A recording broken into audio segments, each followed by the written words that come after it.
Hello, welcome to this tutorial on how to use Campus EcoChallenge, the website that we are using for Pledge to Go Green and the Turbo initiative on making our campus a more sustainable place. This is my dashboard, and on here I will show you how to select actions and how to earn points from them. Over here you can say Edit Actions, and it'll take you to a page of all the different actions that you can select. If I want to select one, I would click on the specific one that I want.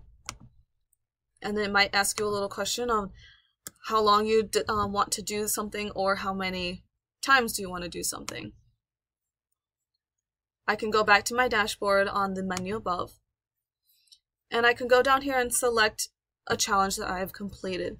So today I've eaten 2 cups of fruits and vegetables more each day. And by doing this, you'll earn a few points. I've also been using a reusable water bottle, so I will click that, and I will earn a couple more points. I believe that you can earn 20 points daily.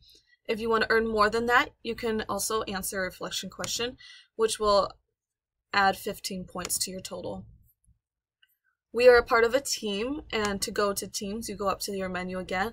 You can go down to our page. Here you can see the team's impact and what we've done since the challenge has started. Okay, that is all. Thank you for watching, and I hope you pledge to go green.